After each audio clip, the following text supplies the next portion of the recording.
DakkoN, but we'll see, we'll see. I know he can be quite cheesy. And spawning in the bottom left-hand corner, we have the Brazilian Terran player, the Red Terran, representing Team Hellfire. The man of the hour himself. It is Yan. And one of these days we'll light it up.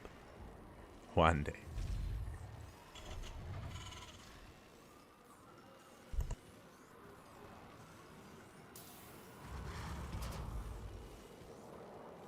There he is, ranked number 7 in the standings in the Brazilian circuit. And in the top right-hand corner, we have his teammates. We have the blue Zerg player, also representing Team Hellfire. It is DakkoN.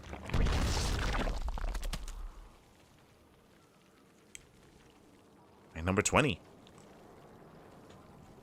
Likewise, a GM in his own right, but less active. He has been a little bit less active as a player in all of these tournaments. There, as you can see, the history here, 66% in favor of Yan. Right, I was going to mention this earlier, but as Yan does have the winning record over DakkoN, but not completely one-sided. But I was going to mention that I believe there would be a way, maybe not as fancy, but there might be a way to, I don't know, like pull data from a Ligulac, set like the head-to-head to the players, and for like a graphic to maybe reveal and show the most recent results. I say not as fancy because obviously these graphics that you're seeing are done manually, and they actually show the name of the tournament. They show the score, the name of the tournaments, the win percentage. Like it's very well done, very well done. But I'm thinking of like an automated process to have that on the fly instead of setting up ahead of time for weekly tournaments specifically. I'm thinking like for weekly tournaments. I'm sure it's possible.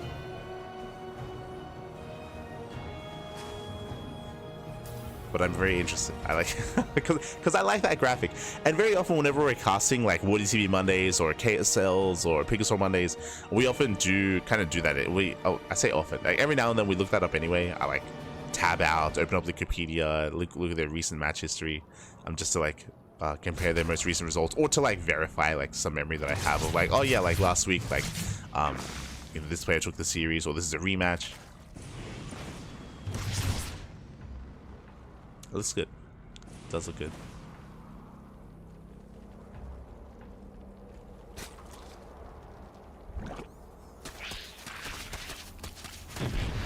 Ooh, as meanwhile was a pull first opener out of DakkoN. He does slip across the map. Getting 2 SCVs. Behind this, going for a Roach Rush. My apologies, just a little bit distracted talking about the graphics. But yes, we do have initial pull first into Roach Rush from DakkoN. He does delay the CC of Yan. And Yan is going for a 1-1-1 follow-up. Not a third CC. Going for a faster starport.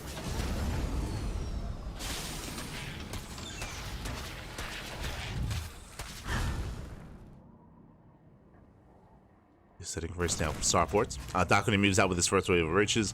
Now, this is not an all-in. DakkoN is moving out with 3 roaches, I believe, potentially up to 5. But behind this droning. Behind this, he's droning up, he's saturating, he's not committing to an all-in. This is designed to delay and deny mining at the natural for as long as possible, while the Zerg player drones up and gets a third.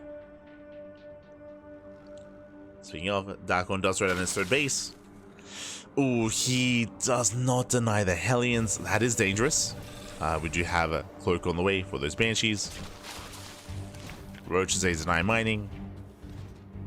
And back at home, DakkoN, he fully walls up. Throws down a full Evo wall. This does ensure that the Hellions do not get into the mineral line. DakkoN should be cancelling those Evo chambers as his roaches pop out. He shouldn't let the wall finish. Uh-oh. These roaches, they knock down the initial wall. They try to at least. Yeah, the Banshee will defend. We'll clean this up. And the wall does finish, actually. Yeah, DakkoN otherwise distracted. Does take down 4 SCVs. Not bad. But now he's locked in. And now he's isolated from his own third. He's isolated. There's a scan. Reveals the gases. Reveals the lair. This looks like 2-base Muta.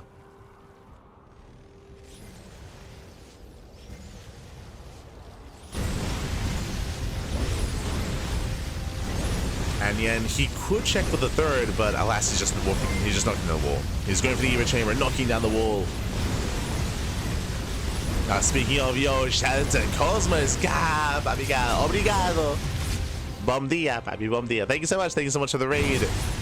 Hope you had a great cast covering the Brazilian StarCraft 2 circuit, El Circuito Brasileiro. Thank you so much. Thank you so much as we're covering the same event. But here we go. The Evo Chamber does go down. Yan, he busts into the natural, gets some of the queens. Yeah, takes down one. Oh, gets into the mineral line as well. Drones are getting roasted. And before we can even think about the mutas, the boys are being pulled in. Not like this. Every worker's going to go down. 16 drone kills. Hellion slips into the main. And do we get a scout? Do we get eyes on the spire? We do. So Yan, he is aware of the mutas. And what mutas? As the economy is crippled, the banshees are still popping up. Where's the anti-air? Where are the queens, Pappy? They got taken out. The banshees are still not done. Getting another 5. Oh god, getting 7. Getting to 8. And the mutas will eventually think that the banshees were back at home. Yan is getting ready. Getting ready with his turrets, his greens, his bio. Still no mining at the natural at all. Yan made the right call. If you remember, I was saying that he had 2 options. He had 2 choices. He could either go for the third and kill the third, or bust into the natural. And hey, breaking down that front door was worth it in the end. Meanwhile, the mutas are revealed. Yan is fully aware. Back at home, he's got double the economy. He's got the Marines, and he's now moving out. I believe Stim is done. Stim is complete.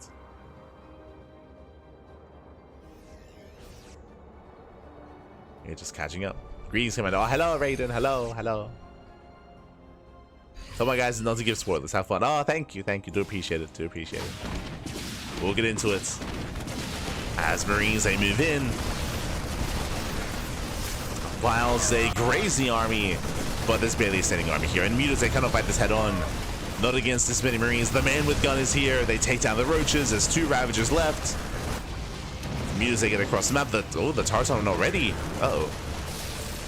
The turrets aren't ready, but there's plenty in production. And yeah, and he's still knocking down that front door. Running out of Marines, though. The turret's done. Oof. And the turret does finish. Muta pulls away. Yan diving in, takes down the natural. Not the cleanest execution, as he does bleed out a medevac in the process. But overall, DakkoN is stuck on a 1-based economy. I don't think Yan ever scouted the third, I'll be honest. Don't think he ever saw it. I mean, it's fine, it doesn't need to. Ooh. As Baz, they take the Banshee. Not bad. Banshee goes down. And the soup does lie. The supply does look closer than it really is, bearing in mind that a lot of that supply are in workers for... Sorry, a lot of the supply are inflated with roaches from DakkoN.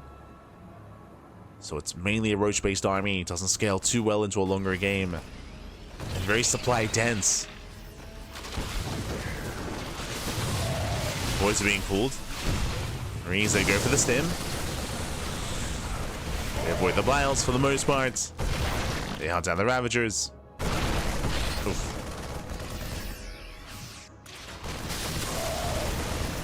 And again, there's barely anything left here for DakkoN. So he does pull away.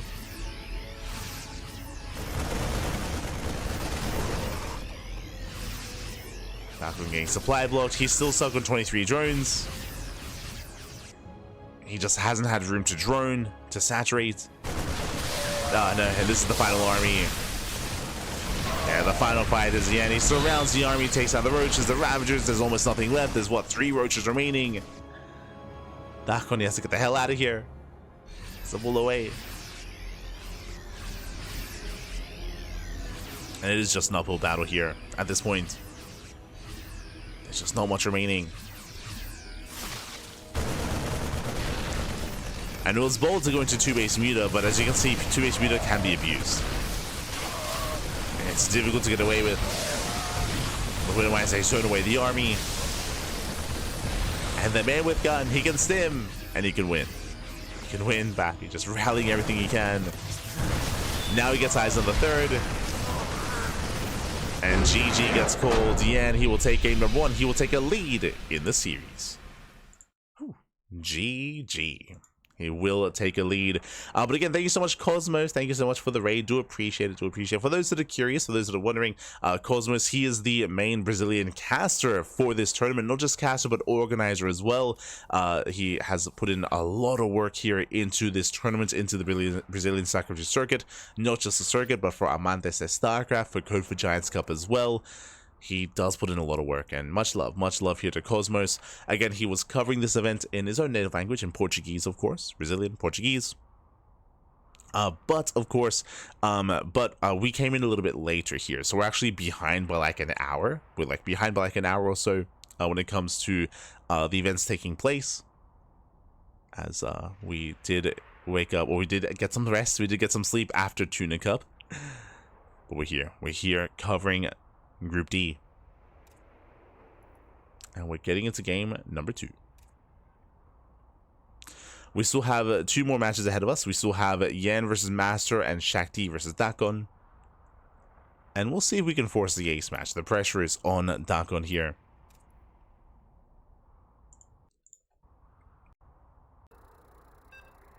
Pressure is on, as you can hear the beeps.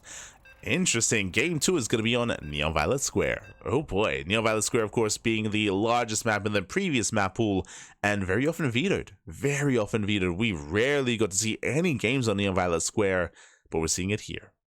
Let's go. As spawning in the bottom right hand corner of Neon Violet Square, we have the Brazilian Terran player, the Red Terran, representing Team Hellfire. Oh. It is Yan. We'll get there. And again, because the map is so large, there's a higher chance that we can actually get into the mid game, that we can actually have a back and forth. As my eyes are definitely on the Zerg player for that. Bearing in mind that last game it was a pull first opener, pull first into early roach push, into earlier gases. Just hyper aggressive out of DakkoN.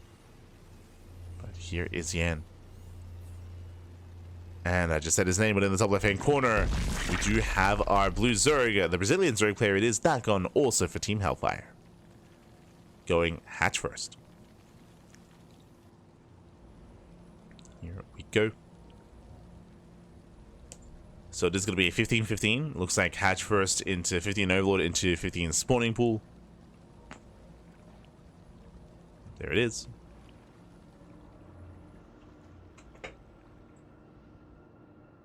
And I'm curious to see if DakkoN does go for an early Roach Warren. Remember, this is a gasless start or delayed gas start.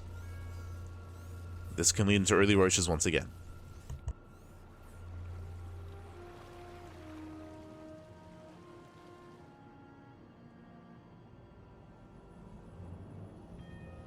Or this can even lead into 2-base Muta. Now, the reason why I bring up early Roaches and I bring up a 2-base Muta, even though it is delayed gas, is because the gas is delayed. That means typically we would be skipping link speed. When the gases are this late, you just skip link speed and you go into your tech of choice. We'll see if that's the case for DakkoN, as he's making his queens.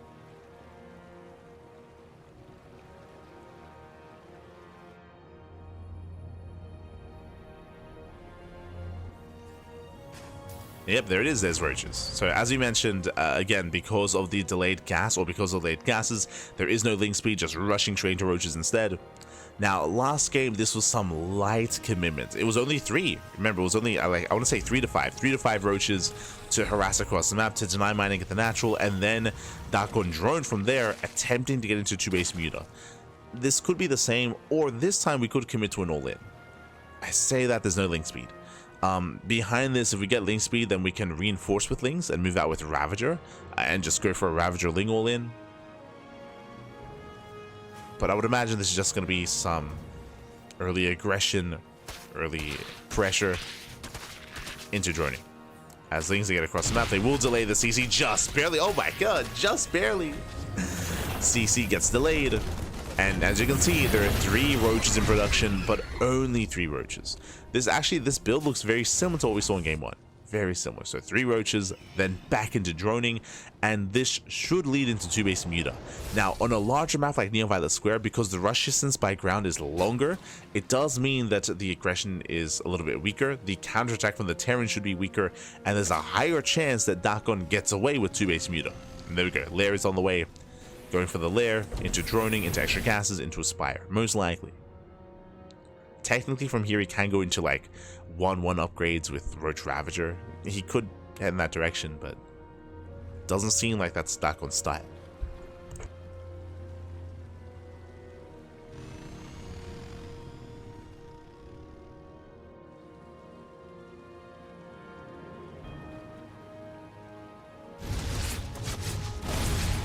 Oh no! As Hellions, they get across the map. What are the boys? The boys are being pulled, and some of them get roasted, but only some. Could have been so much worse. 3 roaches, they get across the map. Drone's now going to be going down. As we get 1 more volley. And again, that could have been so much worse. As we get 1 final volley. Only 2 drone kills. Only 2. Thank God. That could have been disastrous. Meanwhile, the roach is getting free damage on the CC. But remember, the CC HP is really a resource. That could have been SCV kills. Oh. As he does pick up 2 more Hellions. 2 more Hellions go down. The Spire is on the way.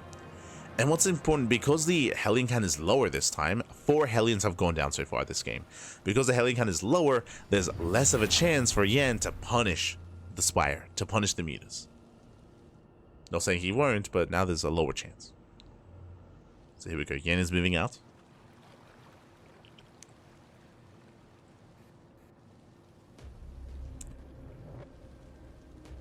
Does move out. Let's get into the main. I believe reveals everything.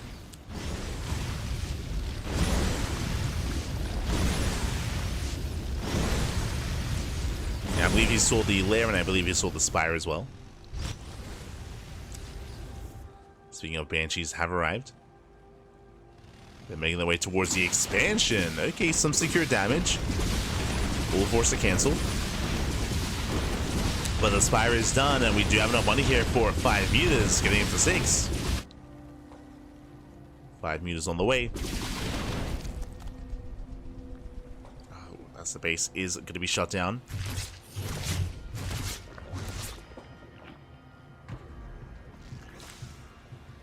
Expansion does fall. DakkoN is contained. But he's not killed. And we spoke about this earlier, how here on Neon Violet Square, there's a higher chance for the Zerg player to defend, to survive, and to get into 2-base muta. And so far, is pulling it off.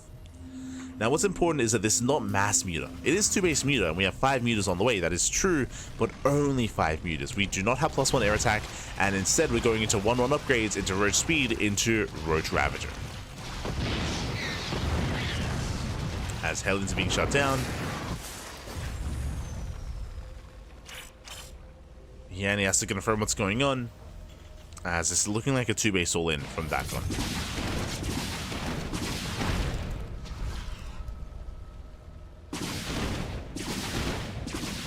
It is looking more and more like an all-in. Queen goes down. But the scout is denied.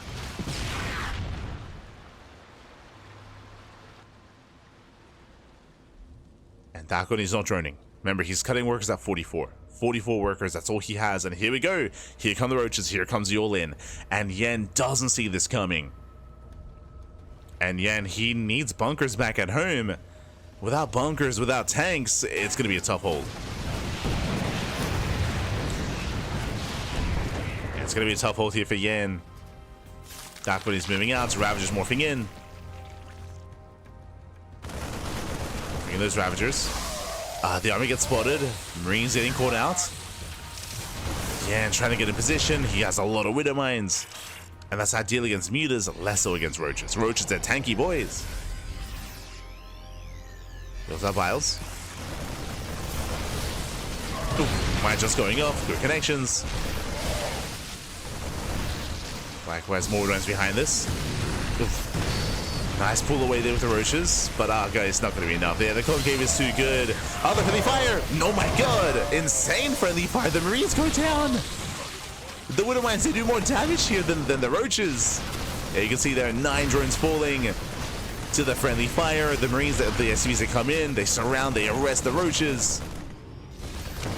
But this is still a shaky hold here for Yan. Yeah, very shaky defense. As he does pull all the boys. And more roaches are funneling in. And DakkoN, I think he's done it. At DakkoN, he is doing so much here. 17 SCV kills. And he still has a healthy roach army.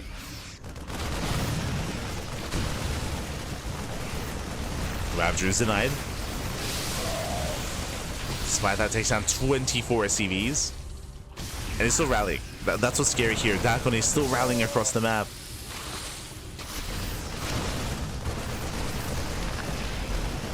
Just rallying in with more roaches. Still killing more SCVs. And again, Yan, he had 0 scouting of this. We did mention at the time that if he was aware, we'd see bunkers, right? We would have seen bunkers thrown down instantly and a switch into tanks, no Widow Mines. But DakkoN, sorry, but Yan, he didn't see, didn't know, didn't scout. DakkoN catching it with his pants down, but does catch it. He's gonna start stepping in. Takes down 39 SCVs. Does force the center to lift.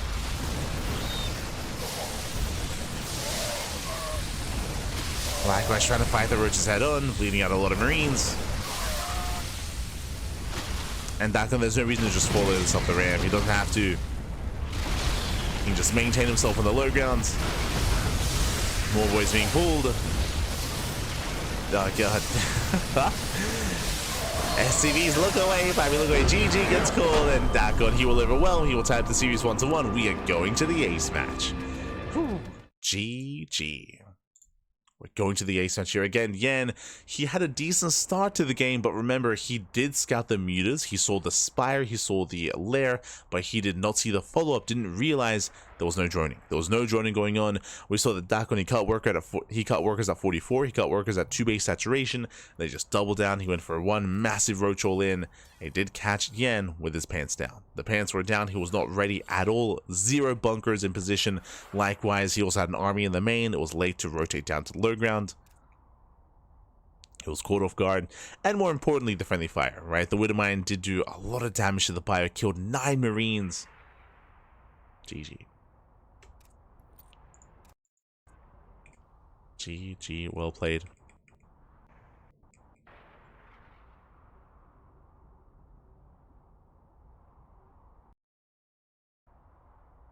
And now we're getting ready for game number 3. The ace match is going to be on El Dorado. Let's go.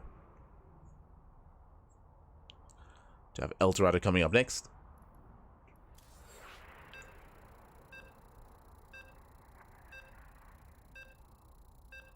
And we'll see how this story ends.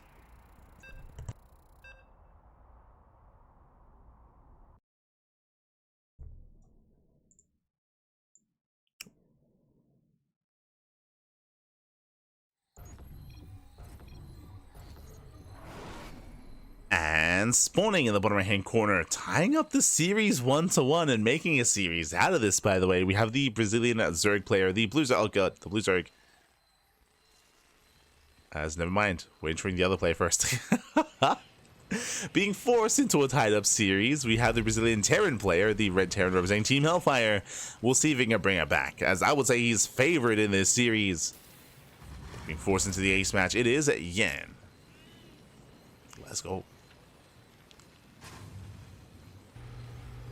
And in the bottom right hand corner, we have the player forcing the ace match, bringing it back here, the Brazilian Zerg. It is DakkoN, also for Team Hellfire. Once again, going for a 15-15. And once again, he has the opportunity to go into roaches, which we expect to happen. Like, already when it comes to the openers, he's gone for the same opener every game in this series.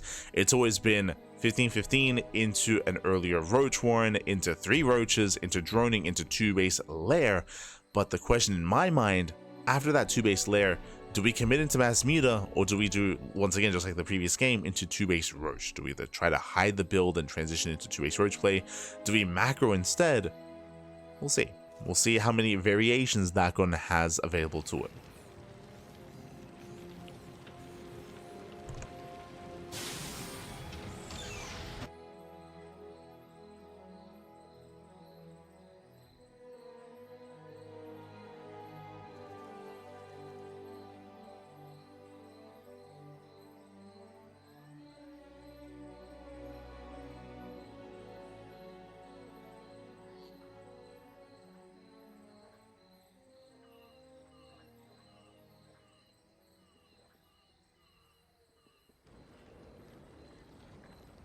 So just getting a rib.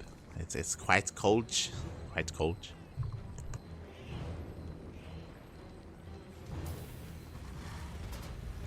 But here we go. As you mentioned, yep, there it is. There's a fast roach warren. Again, this is the same opener. The same build 3 games in a row. Going for the fast roaches. Or from here, we can go into 3 roaches to move out across the map, then drone behind it. Reaper dips in.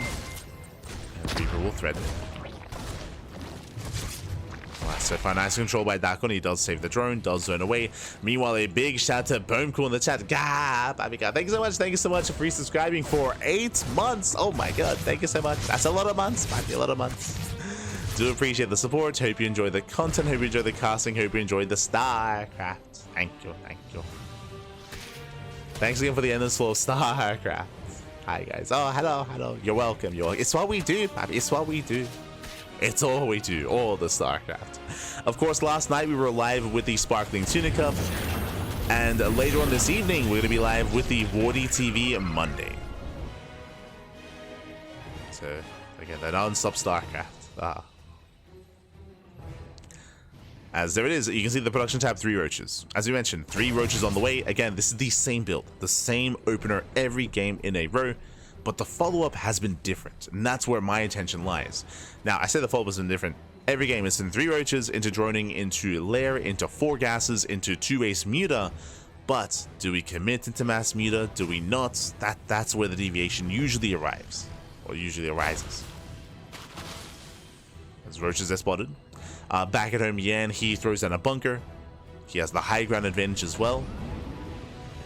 Yan looking very much so secure here. That is natural.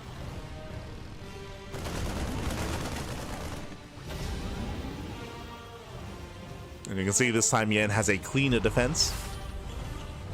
Doesn't lose anything early on. Meanwhile, DakkoN is droning. He's taking gases. Oh. Roaches, they just rush past. They get an SCV. They get 1 SCV, but just the one so far. That's going to be a one-way trip. Wait for a second worker. I don't quite get it. There you go. Second SCV goes down. And Yan holds. Yan does hold behind this, going for a bio follow-up. Now, something that I find interesting here. If you notice, Hellion drop, no Banshee this time. For the first time this series, he's not going Cloak Banshee. He's going into a Hellion drop, and there's nothing at home to defend. The drone's going to get roasted. The roach production is still underway. The Spire's on the way as well, and this gets scouted. This gets, no, drones, get out of here. Oh god, 12 workers, 13 drones go down. Not like this. DakkoN. Yeah, rough defense here. The Spire was spotted, and the end is not done. And remember, as you mentioned, this time no Cloak Banshee, this time early stem, early buyer, early Marines, and that will shut down the mutas even harder.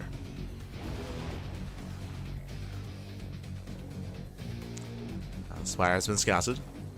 We should be seeing a handful of mutas to harass. 5 mutas are enough to one-shot SCVs.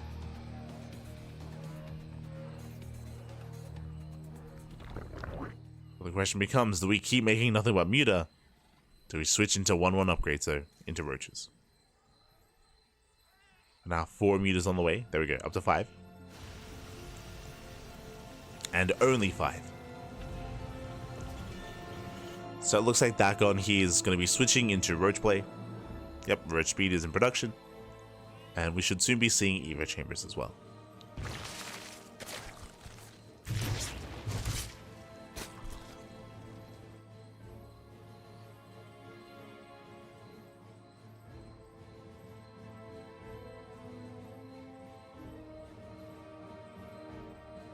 So okay, Evo Chambers are on the way. This is the same follow that we saw last game, actually. So this does scream 2-base all-in from the side of DakkoN.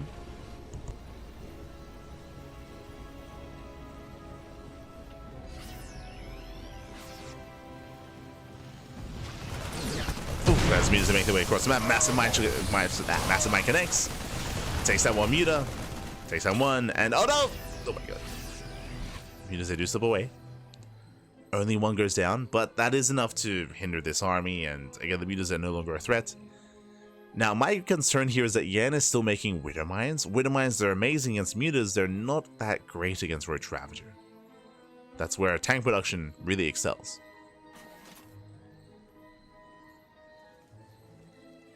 But Yan, he's yet to confirm. Like, to give credit to Yan, like, he still doesn't know what's going on. No saturation at the third. Yeah, he scans, he sees. Zero droning at the third base. Roach production underway. Bust into the natural. Drones, they once again line up. 8 drone kills. Ay, ay, ay. 8 workers do full, and DakkoN droning. After the damage. After the damage has been done, now he's droning. On the one hand, I like that he's droning. On the other hand, I wish this was sooner. This is late. These are late workers. You can see how far behind DakkoN is worker-wise. And now he's going for the infestation, but this should be for infestors, for hive tech. But this does feel late for DakkoN. And Yan should be the first to move out. Should be. Right now, the pressure's on these mutas to buy time. If the mutas, if they can keep this army busy long enough, then DakkoN can embrace the upgrades and can recover.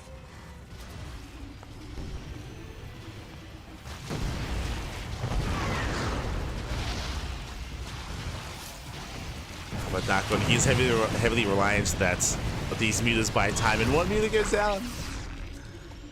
Muta goes down to the turrets. Not ideal. We have 5 infestors on the way. Let's go. We need to buy time for those fungal growths. Remember, nowadays, infestors, when they spawn in, they have enough energy for a fungal already. They do not need pathogen glands. I mean, pathogen glands doesn't exist anymore. It is in by default. So that's going to be 5 fungals. Oh, god. Yeah, he stems in, catches out the roaches. He gets 1, he gets 2. Fungal does connect. And he's got 4 more. The fungals, they graze the army with nothing amazing. As Yanni does free split. Stemming in. We have more fungals, but where's the follow-up, right? Like, fungal is it's a supportive spell. What's it supporting? There's no Ravagers, another Infestor goes down, and Yanni's done it. Yeah, he has done it. He has broken at DakkoN. There's nothing at the third. Marines, a rally to the natural. There's 1 fungal left. There's a handful of roaches here. The fungal connects, but again, the roach count is just not where it needs to be. Trying to make a stand, a final stand. But the roaches go down, and Yan, he breaks through. He gets broken, the natural GG gets called, and Yan, he will take the series 2-1. Taking down DakkoN. GG. Whew. GG, well played. Yan, he will claim the series. He will take down DakkoN 2-1. A shout to DakkoN, though, for making a series out of it and for forcing the ace match and for catching Yan off guard. I will say, though, that DakkoN, he did rely on the same opener every game in the series, and that did make him a little bit more predictable. I do think that because of that predictability, Yan had the strongest result in game 3. Like, he had the strongest response, where he shut down the initial roaches, he shut down the mutas, and then he just moved out across the map. Like, it was a much cleaner game in the ace match just because Yan had adapted over time to the same build of DakkoN. GG. GG, well played. With that, Yan, he does claim the series, and up next we have our next matchup. Let's go. Let